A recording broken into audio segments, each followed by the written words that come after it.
Hoje eu quero começar com vocês lembrando sobre o sistema presbiteriano. Eu queria lembrar o seguinte: o que é um sistema? Sistema é uma forma de governo, de vivência, em que cada igreja tem a sua especificidade.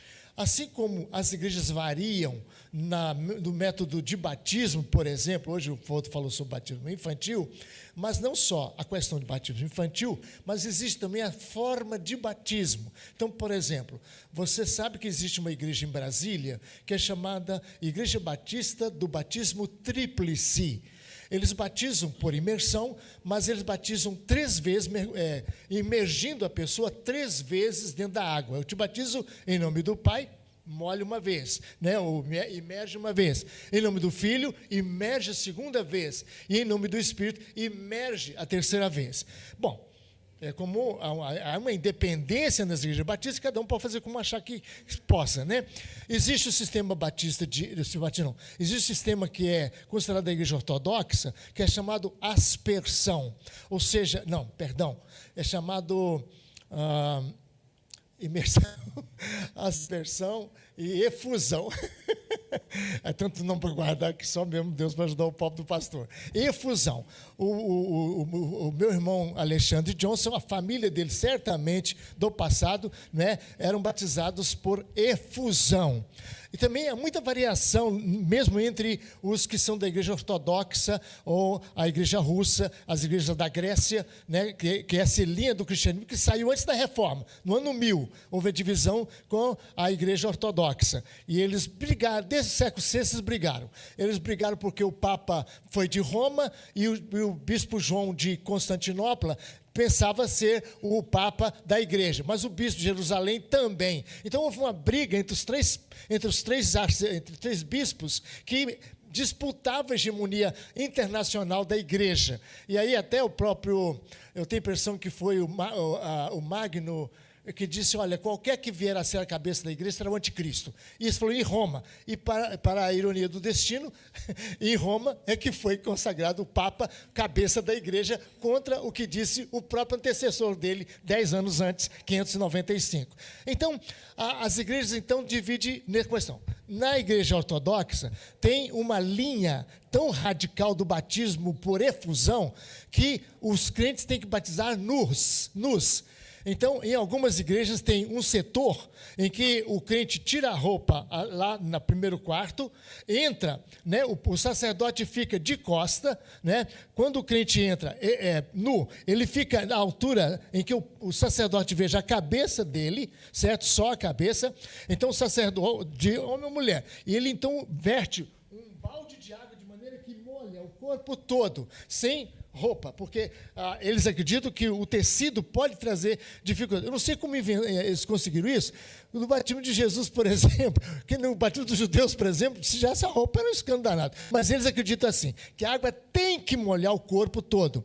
Quando o sacerdote joga a água e molha o corpo, o sacerdote repete e o crente espera o sacerdote falar amém, e aí o sacerdote faz isso e o crente então agora vai nu até a outra porta para vestir a roupa, certo? Então esse é um tipo do batismo. Não sei se alguém aqui gosta de um batismo de Deus, nos livre de um batismo desse, Entende? Por mais fiel que o pastor seja, ele pode ser tentado a querer até ver se o crente tem algum defeito nas costas, coisa que tal. Mas aqui é uma brincadeira fora do esquema. Vamos lá. Então, o batismo por aspersão é o batismo, então, que a gente crê seja o batismo, nós cremos seja o batismo bíblico, que é aquele que joga-se água na cabeça, porque a aspersão para nós significa o que nós vamos depois aprender. E a aspersão e o imersão é o que faz a igreja batista comumente em todo o mundo. Então, as igrejas diferem em modos. Os presbiterianos acreditam piamente, e creio, boa parte dos batistas, creiam piamente, creem mesmo, que o que importa não é tanto a etiqueta, mas é de fato o conteúdo, a marca que de fato tem no coração. Então, para nós, é por isso que não rebatizamos absolutamente. E temos em nossa igreja, sempre tivemos, vamos ter, se Deus quiser, irmãos batistas que são altamente bem recebidos. Eu fui batista na minha infância, minha avó era batista de tradição, meus tios fundaram basicamente todas as igrejas batistas da região leste de Caratinga, os meus tios pastores foram pioneiros naquela região ali como pastores batistas. Então eu tenho essa bênção maravilhosa, né, de ter meus ancestrais, pessoas que eram pregadores da palavra de Deus, da família Figueiredo, e então eu louvo muito a Deus por isso. De sorte que a gente tem aqui, e nossa gente tem privilégio muito grande, e eu amo mesmo, eu amo porque muitos dos batistas para mim são inspiradores no sentido de garra, de vontade. Eu amo até aqueles que são muito radicais, que não batizam seus filhos de jeito nenhum, mas não tem problema também não. Eu acho que isso, não é, Raquel amada, e Arthur que fez aniversário essa semana, né, Arthur? Tão feliz, viu? Parabéns mesmo, Deus te abençoe. Mas a gente crê, meus irmãos, que essas coisas são nós somos convencidos pelo Espírito Santo. Basicamente é a palavra. Então, se você, né, que vem para a nossa igreja, tem seus filhos, não os batizou, a gente tem desejo, claro. O reverendo Fouto expressou esse desejo, né? Mas, entretanto, nós cremos assim. Isso deve ficar entre você, a palavra de Deus e o Espírito Santo. A gente já teve um casal aqui, né, presbítero Demetrios, que era, o cara chamava Arthur e a Kézia, vocês devem lembrar. Eles vieram para a nossa igreja, a Kézia ficou 5 anos aqui, né? E o pai dela, batista, um homem de Deus lá da Bahia, ela também. E aí o Arthur gostaria que batizasse, porque tinha uma índole mais presbiteriana, mas ela não queria. Ficaram 5 anos aqui, ele chegou a pregar na igreja, tranquilo. Depois o Espírito Santo convenceu, ela disse, pastor, olha, eu creio sim agora. Eu estudei, eu entendi. Só pode batizar meus filhos? Um deles já estava com 7 anos quase. Eu disse, claro, entende? O que importa para nós é aquilo que, de fato, mantém. Primeiro, eu creio que se Jesus voltar, né, a William e a minha querida irmã Priscila vão subir com Jesus, né? A Catarina ainda não foi batizada. Eu brinquei com ele ali. Pode ser que ela vai ficar e vocês vão ficar. Não vai ficar, não. Porque o fato é o pacto, é a aliança. O Senhor prometeu salvar você e seus filhos. Ele prometeu. Isso é das Escrituras Sagradas. Ah, mas a criança pode desviar. Adulto também desvia. Eu já batizei gente com 20 anos, no ano seguinte já estava no mundão aí. Entendeu? Eu já batizei gente de 40 anos, de 2 anos já estava fora da igreja. Quer dizer, não é a idade que vai garantir salvação sua. De jeito nenhum. É a graça poderosa de Jesus Cristo, o nosso Senhor, que vai te levar para o céu.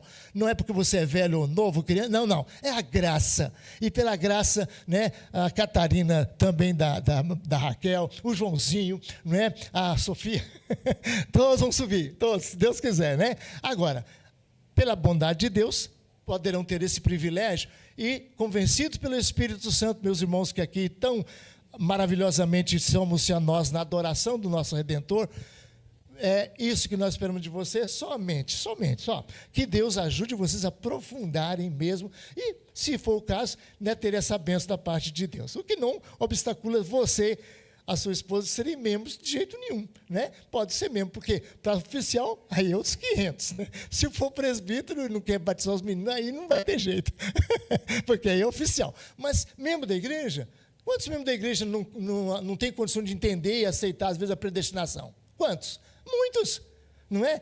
Quantos membros da igreja, né, Kennedy, têm outras dificuldades doutrinárias? Muitos. Até eu tenho dificuldades, tem coisas que eu não sei explicar. Agora, importa o seguinte, para ser um oficial, aí é inquestionável, a gente tem que tomar. Bom, entendeu isso? Ok, vamos que vamos. Atos 15, abre lá sua Bíblia, Atos 15. Então, vamos trabalhar hoje com a questão não de ritos, que a gente depois vai trabalhar mais aprofundadamente, mas vamos tratar acerca do sistema. Atos 15. Abra sua Bíblia em Atos 15. E aí eu começo dizendo o seguinte: em relação ao sistema de governo, também as igrejas se dividem em 3 sistemas. O sistema que nós chamamos episcopal, né? Episcopos é o bispo que tem a maior autoridade. O sistema episcopal é o da Igreja Católica também, é o da Igreja Metodista, é da Igreja Universal Reino de Deus, quase todas as novas igrejas aí são chamadas de sistema episcopal. Nesse sistema, quem decide é o bispo. É ele que dá as normas. Olha, o pastor que não vai ficar aqui, o pastor fulano vai ficar naquela igreja lá, ele é o da regional, ele é a autoridade suprema. Então, é ele. A igreja que é o pastor aqui, não, eu decido. Vai ser aqui assim. Então, é um sistema que a gente quase pensa que é ditador, né? É um reflexo de um tipo de sistema político, onde, de fato, o rei da monarquia, o rei, é a autoridade suprema. Dessa partiu, então, para as igrejas dentro do sistema, Sandra, chamado sistema episcopal, onde o rei no governo é a suprema autoridade. No sistema episcopal, o bispo, o arcebispo, o papa é a maior autoridade. O segundo sistema comum das igrejas de governar. Então, no sistema episcopal, o bispo decide a filiação. Olha, pastor, o Xavier quer ser membro da igreja. Tá, o pastor vai decidir. Tá bom? Ele vai consultar e tal, e decidiu. Aí, pronto. No sistema batista, que é considerado agora congregacional, olha essa palavra, congregacional, a congregação decide. A congregação é quem decide. Nesse sistema, Alexandre, a congregação é reunida para poder tomar as decisões talvez maiores. Em grandes igrejas, vocês acabam pulando para o sistema presbiteriano. A Lagoinha é um exemplo. A Lagoinha, eu nunca ouvi falar que eles reuniram aqueles 5 mil, 10 mil membros para decidir o salário do pastor, que foi consagrado a apóstolo, mas parece que não gostou muito, não, se não me engano, né? Que era aquele meu sósia, né? Que todo mundo na rua me chama de... Cleão Valadão é ruim. Mas olha, eu pago um bico no seminário. Não tem um dia que um seminarista não tira sarro, que eles falam, né? Chegou Valadão.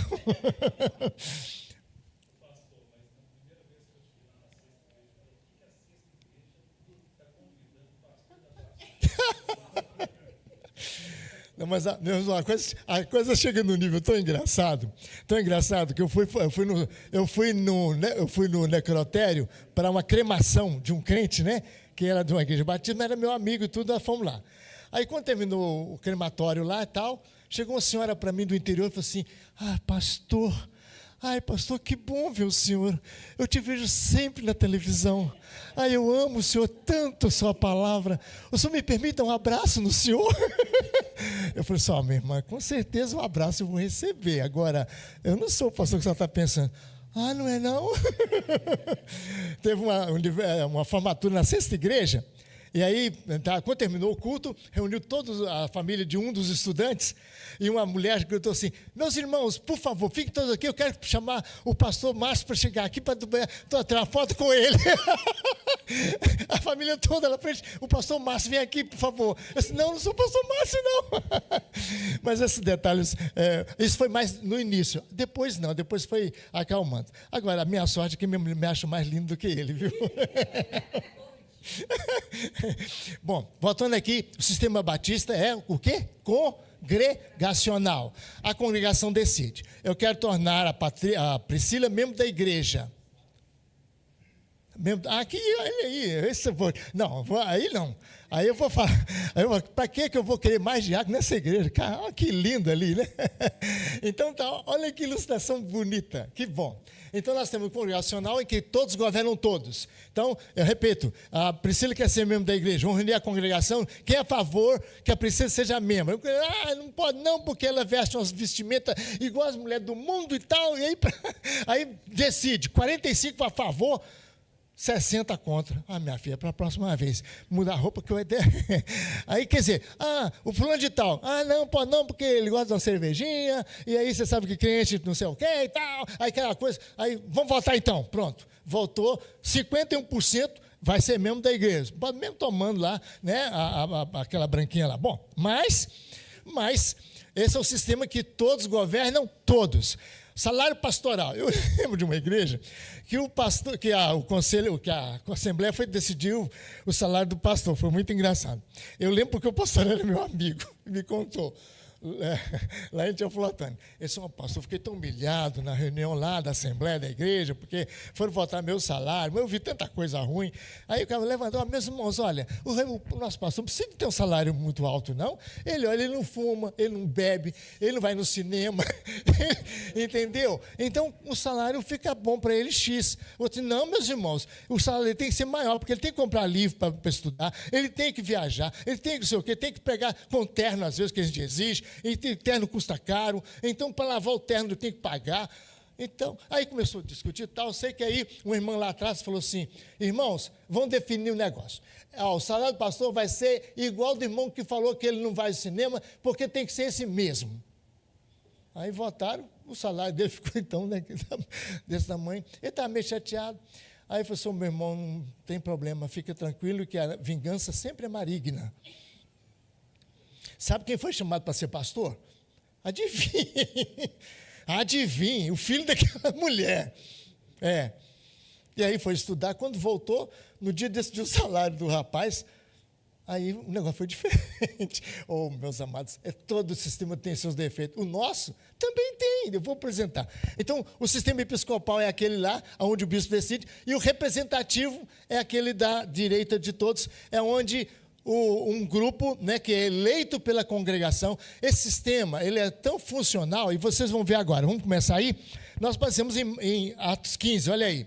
Alguns indivíduos, Atos 15, 1, alguns indivíduos, olha só, desceram da Judéia e ensinavam os irmãos: se não vos circuncidardes, segundo o costume de Moisés, não podeis ser salvos. Tendo havido da parte de Paulo e Barnabé contenda e não pequena discussão com eles, resolveram que esses dois e alguns outros dentre eles subissem a Jerusalém aos apóstolos e presbíteros com respeito a essa questão.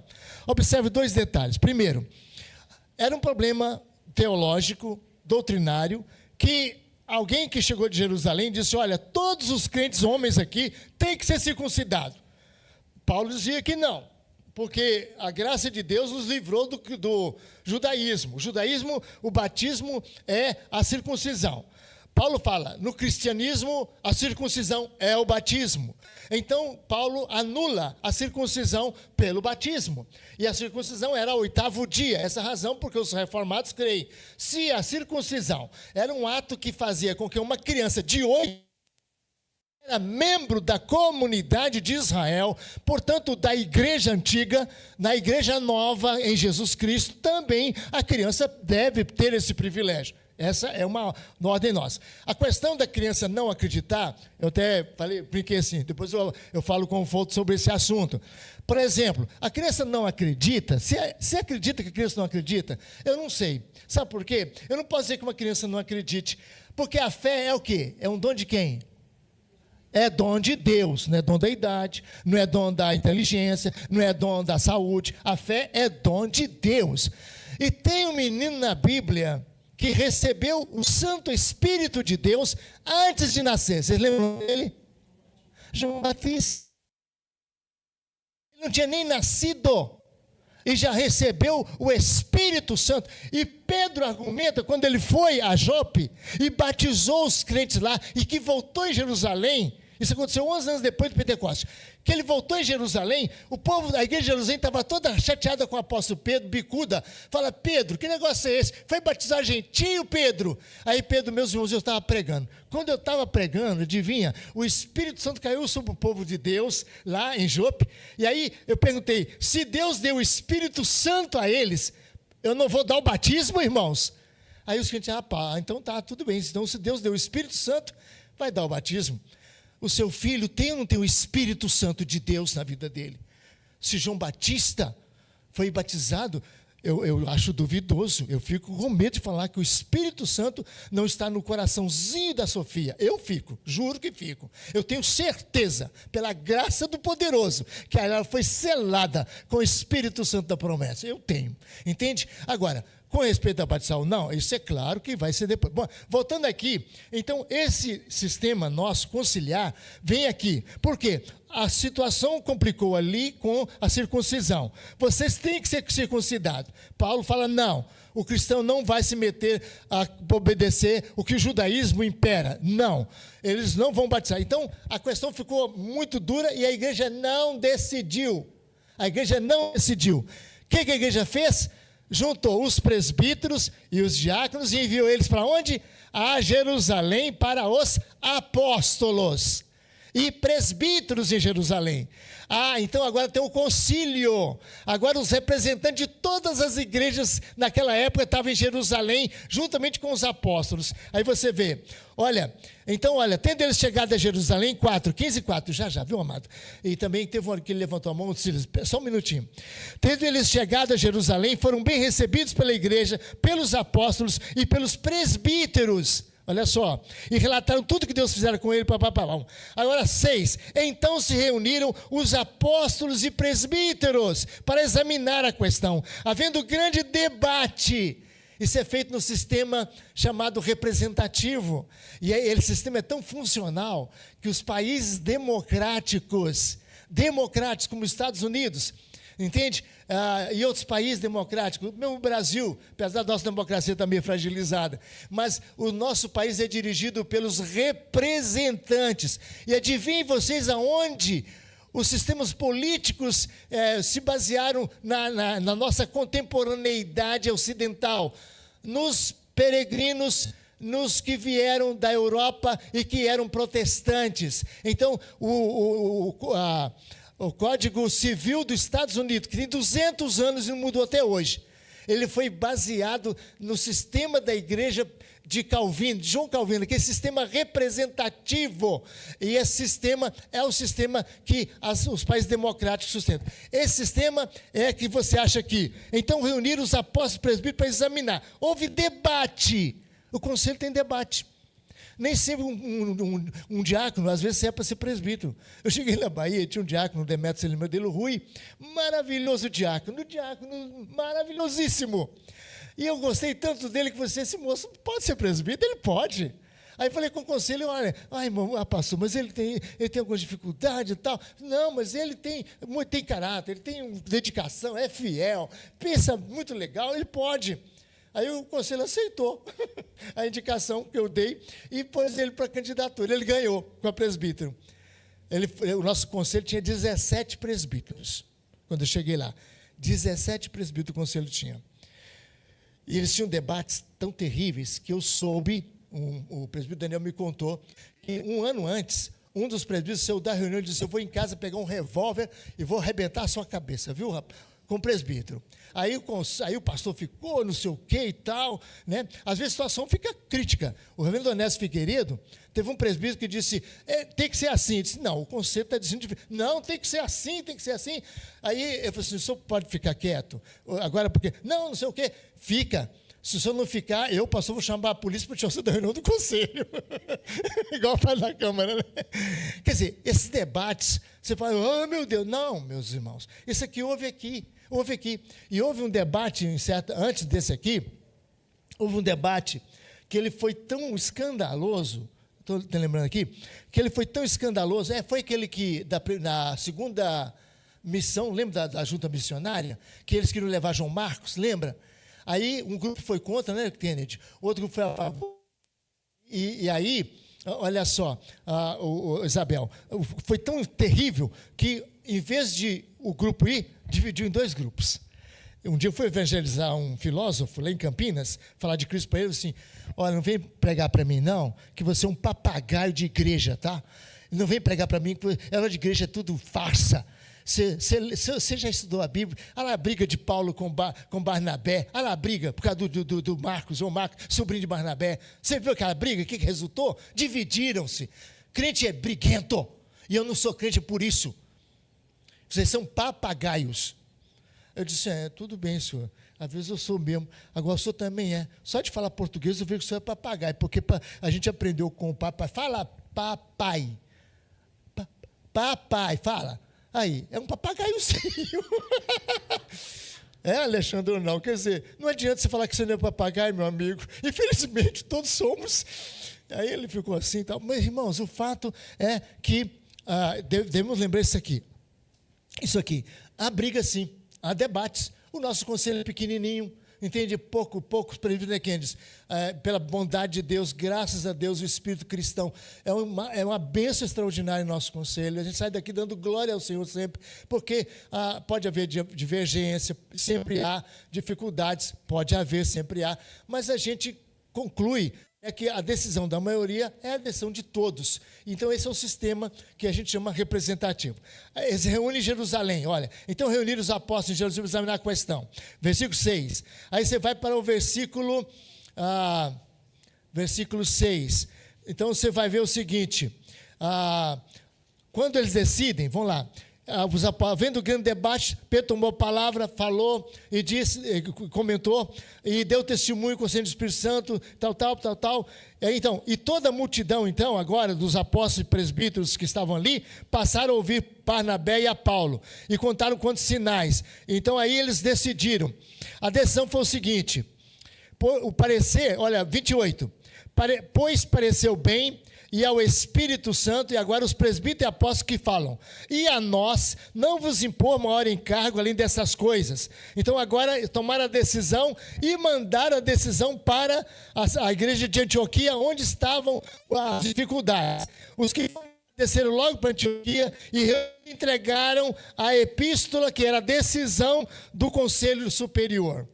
Então vocês verifiquem, e Antioquia não decidiu o problema, porque nas igrejas que são conciliares, ou que são representativas, ou que são também, tem outro nome, você pode me ajudar, quem se lembra? Representativo, conciliar, não é? Então, esse sistema conciliar, ele é muito precioso. Agora, é incompreensível, viu? Ele é meio compreendido. Normalmente, para nós que somos do sistema congregacional, vocês batistas que vieram para cá, tem algumas dificuldades com a gente, muita. Então, por exemplo, no sistema batista, terminou o mês, o que o tesoureiro faz com a finança da igreja? Ele já faz o relatório e já fixa lá. O tesoureiro tem essa autoridade. No presbiteriano ele não tem. E nem pode ter. Porque o sistema presbiteriano é protetor, protege demais. Aliás, protege além, esse é um defeito nosso. Disciplina. É uma dificuldade da nossa igreja. Às vezes a pessoa está traindo a mulher dele, fazendo um escambau, acabando. Ele não é disciplinado. Mas por que não é? Porque tem que haver denúncia, não é igual ao nosso Supremo Tribunal Federal, não. O nosso sistema, embora inspirado no nosso, mas o nosso é assim. E eu fiquei, sabe, quando eu vi, por exemplo, o juiz da nossa Corte Suprema pegar emoji de zap para poder fazer. O senhor é advogado, sou advogado. Isso é jurídico? Não é. Notícia de jornal. Você pode pegar uma notícia de jornal e chegar lá e... Não é. Você tem que ter assinatura de testemunhas e documento oficial, certo? O nosso sistema, então, é assim. Quando o tesoureiro termina o relatório, certo? Ele não apresenta para nós, para a congregação. O sistema congregacional, sim. No presbiteriano, não. Ele manda para o conselho. O conselho olha, dá uma olhadinha, pergunta alguma coisa e envia para... Hoje o nosso relator é o nosso ilustre presidente da diaconal. Envia para a comissão de exame de contas. A comissão de exame de contas pega o relatório que o conselho recebeu, prestado pelo tesoureiro, e examina com detalhe. Essa oferta aqui não é essa, não. O cliente falou para mim que essa oferta é mais do que isso aqui. E essa oferta aqui também não foi gasta em tal lugar. Aí, o que o relator faz da comissão? Escreve para o conselho, olha, tem problemas nessa relatório. Aí o conselho chama o tesoureiro, explica-se, e depois assina e coloca ali. Por quê? Protege o tesoureiro, protege o conselho e protege o irmão que deu a sua oferta naquela conjuntura. O que, às vezes, entristece muitas vezes, mas também não é culpa de, muitas vezes, não é culpa da própria pessoa. É que essa formalidade, no nosso sistema, ela é dificultosa. Porque a comissão, por exemplo, de exame de contas, precisa reunir. Às vezes, o presidente luta 1, 2 trimestres. E, trimestralmente, era devido, segundo a Constituição, colocar o relatório ali, por trimestre. Mas nem sempre isso acontece. Alexandre já teve uma vez na comissão, né, Alexandre? E eu me lembro também, o Marcos Vinícius também esteve, e eu lembro que eles trabalharam muito com uma outra pessoa que era relatora, parece, e foi interessante. Mas naquele período eu me lembro que vocês tinham muita.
Não, com promessa. Ótimo.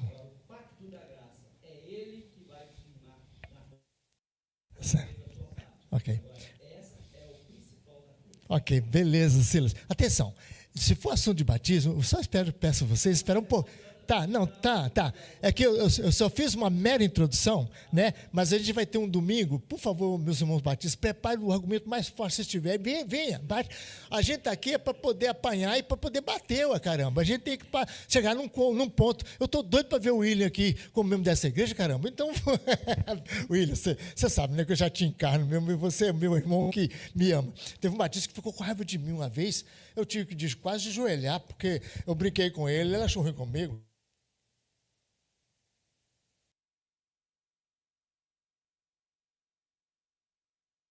Ah, Nós dois somos, na verdade, o Flávio também é. tem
que, por exemplo, financiar ou ajudar a pagar todas as despesas de sepultamento. Vai ser um gasto que é além de R$1.000 que o pastor pode autorizar, se for o caso.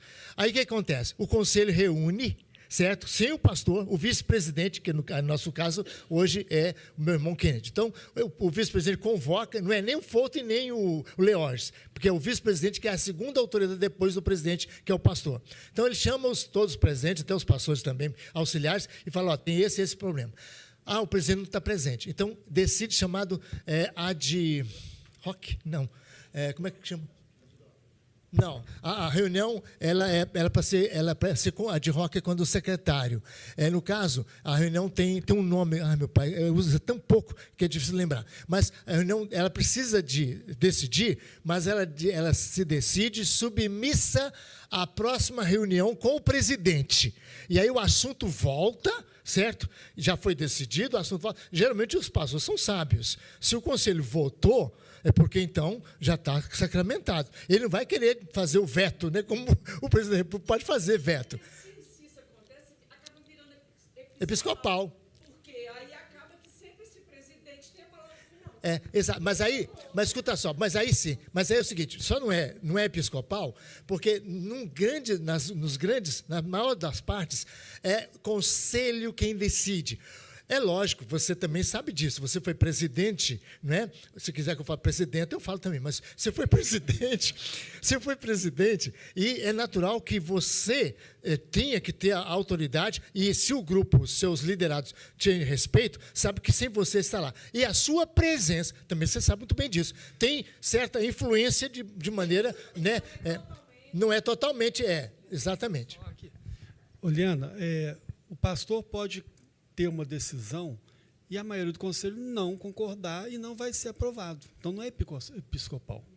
Quando você tem algum problema referente diretamente a algum membro específico, o problema pode ser levado, mas na hora da discussão, esse membro, geralmente, ele se ausenta da reunião, exatamente para não ter esse problema.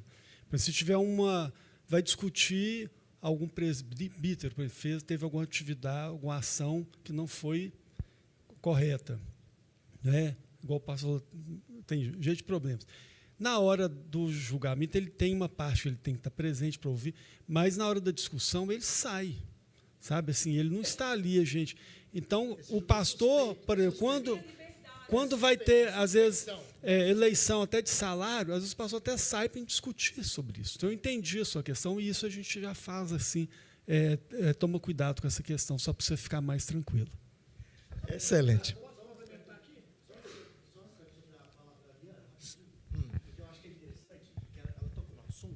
Que eu acho que é muito interessante a gente entender sob o ponto de vista constitucional da nossa igreja, que é o aspecto de que, por exemplo, quando o conselho se reúne e há alguma coisa técnica que transcende ao conselho, por exemplo, nós precisamos de opinião de um engenheiro, né? E então o conselho não tem um engenheiro lá como membro ou presbítero, né? Então o conselho ele delibera constitucionalmente comissões para que essas comissões venham imbuídas de conselheiros técnicos, né, engenheiros, que aí eles vão dar o parecer deles para que o conselho venha a tomar decisões sobre o conhecimento desses nossos irmãos, né? Então o conselho não toma deliberações assim esporadicamente, né? Assim, não. Sempre a Constituição ela permite que se abra essas comissões, né, para que aí os técnicos possam nos apoiar para que possamos tomar decisões mais técnicas. Acho que é importante. Aliás, você sabe que foi comprado esse prédio aqui? Não foi a decisão do conselho, assim, né, presbítero Demetrios? O Alexandre veio aqui. Nós chamamos o Alexandre. Você lembra que você examinou as colunas, Alexandre? Se subir a multidão, não vai cair isso aqui, não. Alexandre, pode pôr multidão em cima, sem problema. Aí nós confiamos, graças a Deus, está dando certo, né, Alexandre? O Alexandre era o engenheiro na época. Nós trouxemos aqui um engenheiro estrutural, a sobrecarga, né? Isso. Mas eu sei que nós recorremos de início ao Alexandre, que era o nosso engenheiro, né? Saga. Bom, irmãos, na verdade, o nosso sistema, é o que eu disse a vocês. Não, é só porque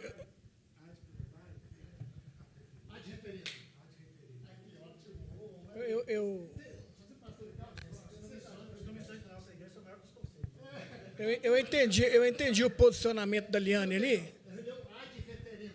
Quer dizer, o presidente está presente, então reúne, decide, mas há de referendo. Quer dizer, é só para referendar, para não tirar a autoridade do presidente, que foi eleito por todos, a fim de fato, se necessário, o voto Minerva. Eu entendi a colocação da Liana, que é o seguinte: qual que é a diferença? Numa empresa, existe sempre aquelas pessoas que são lideradas. Elas estão sujeitas a uma autoridade, elas podem ser penalizadas por suas opiniões, por questões políticas. Isso existe dentro de uma empresa. Na igreja, como é uma eleição, né, o conselho também é eleito, um presbítero, ele também é revestido da mesma autoridade de um pastor, porque eu entendi a sua colocação, é o seguinte: poxa, eu, como presbítero, às vezes vou ficar melindrado de ir contra uma sugestão do pastor, porque, em tese, né, ele seria um líder maior, né? Mas, na verdade, isso não existe. Né? Porque um presbítero ele é revestido da mesma autoridade. E, assim, são votos, né? E aí, então é isso. Excelente. Nós sempre presbiteriano, o pastor não tem... Não. Minha irmã, você viu que bênção? Não, mas você viu que bênção? Mas você viu que bênção? Você suspendeu a bola e como é que jogou maravilha, né? Graças a Deus. Então, irmãos, é o seguinte, nós vamos continuar no próximo domingo, porque eu quero trabalhar esse assunto de maneira bem definida, porque é um dos mais importantes assuntos para nós. Agora, lembrando o seguinte: no sistema presbiteriano, portanto, a autoridade do presbítero é a mesmíssima do pastor, ao ponto de, quando eu fui secretário-geral do Mostado do Brasil inteiro, o presidente do Supremo Concílio da nossa igreja era um presbítero, não era um pastor, presbítero Paulo Breda Filho, era o presbítero de uma igreja. O nosso presidente a maior autoridade da nossa região aqui é um presbítero, que é o terceiro mandato, Silas.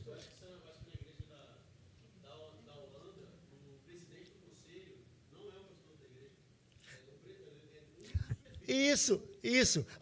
Em Portugal também. Em Portugal, a igreja presbiteriana, qualquer um dos presbíteros pode ser eleito presidente. Né? Aqui no Brasil, a nossa Constituição teve essa falha. O Lugero arrebenta isso aí. Ele é contra que o pastor seja sempre presidente. Ele acha que devia ser sempre a eleição liberal, já que os presbíteros é da mesma altura. Mas a Constituição da IPB, que se influenciou muito pelo sistema político brasileiro também, que não tem jeito, né? Às vezes tem, acabou tendo assim. Agora, biblicamente, talvez o pastor...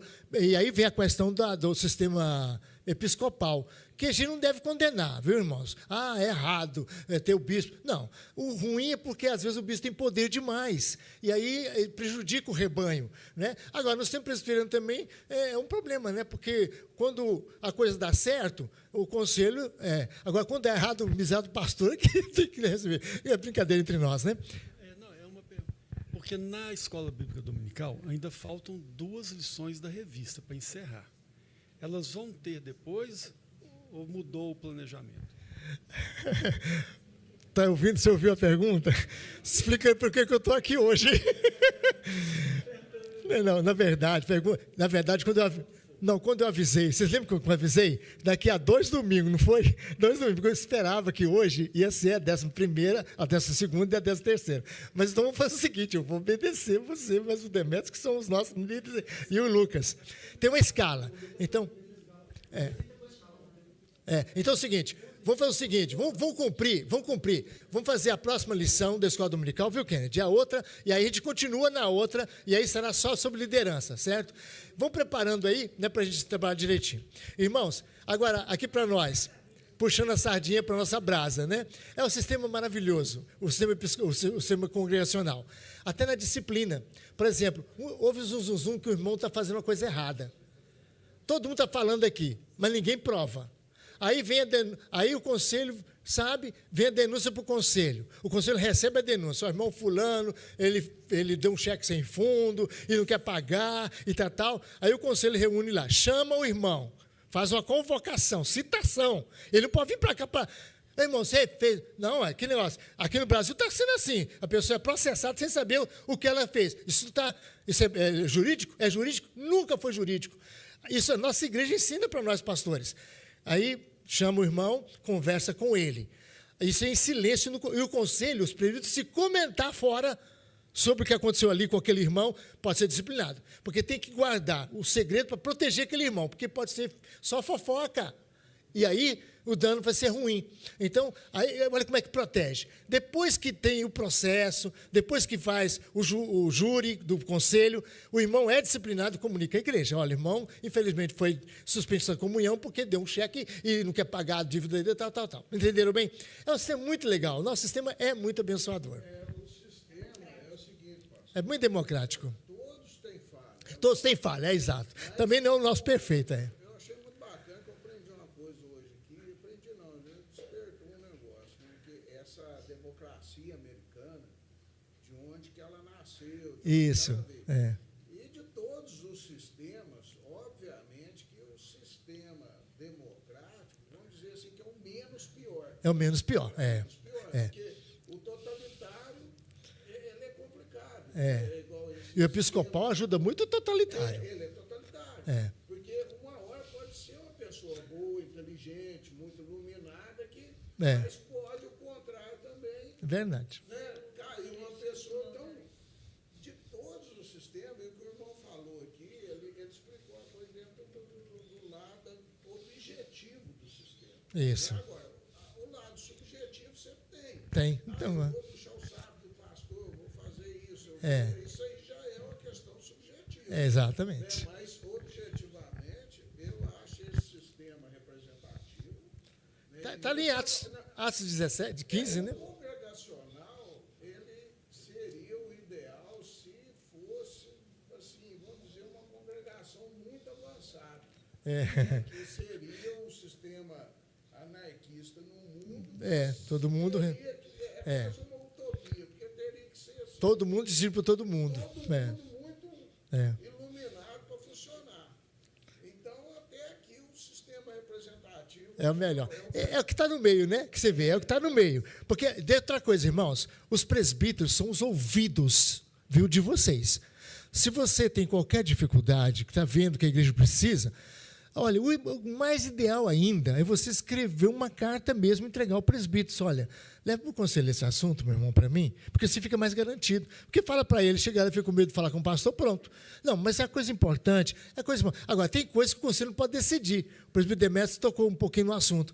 Tem doutrina, por exemplo, como aconteceu em Atos dos Apóstolos, só o Supremo Conselho pode decidir. Tem comissões de doutores que estudam a Bíblia profundamente, grego, hebraico, para decidir questão da doutrina. A mulher vai cortar cabelo. O pastor Cleôme chegou na igreja e falou assim, aqui, a mulher cortar cabelo vai ser disciplinado, porque lá em Corinto fala que a mulher tem que ter cabelo longo. Pronto. Aí o que mas a igreja presbiteriana, pastor cai nessa para ver, se arrebenta, porque ele não pode, nem ele nem o conselho da igreja pode estabelecer isso, só o Supremo Concílio, lá que é discutido as grandes coisas da doutrina da igreja. Bom, sim. Esse sistema nosso ele foi copiado há pouco tempo pela Igreja Cristã do Brasil. Foi, né? Meu Seu primo da Cristã do Brasil? Cristã do Brasil. Então ele estava falando que o senhor citou esse exemplo aí, que teu irmão está com problema, deu um cano na praça. Eles chamam ele lá na sala, conversa com ele, ó, você vai sentar no último banco, Aham. nós vamos resolver o seu problema, depois nós vamos partir para ele. Na nossa igreja, a junta diaconal, tem um irmão nosso aqui, a igreja não sabe, nós temos irmãos que dependem da cesta básica da igreja. Isso. A igreja ajuda com entrega. Ótimo. E os irmãos não ficam sabendo quem é a pessoa. Muito bom. Irmãos, se eu passou um tempinho, vocês perdoam, porque eu sou rigoroso. Eu gosto 15 para meio-dia terminar. Mas eu creio que hoje a gente teve um problema mais, que foi o batismo. Problema, uma bênção mais, uma grande bênção, aliás, a mais, né? Eu vou pedir uma batista para orar por nós, porque a gente faz umas pazes abençoadíssimas, né? Brincadeira, né? Senhor nosso Deus, nosso Pai, te agradecemos por esse tempo precioso que nós tivemos aqui, de comunhão, de aprendizado da Tua Palavra, Senhor Deus, de mais aprendizado da nossa própria estrutura de igreja. Te agradecemos, Deus, por esta bênção de aula, Pai. Te pedimos para que agora o Senhor abençoe o restante do nosso domingo, que seja um dia proveitoso para a honra e glória do Senhor. Em nome de Jesus, amém.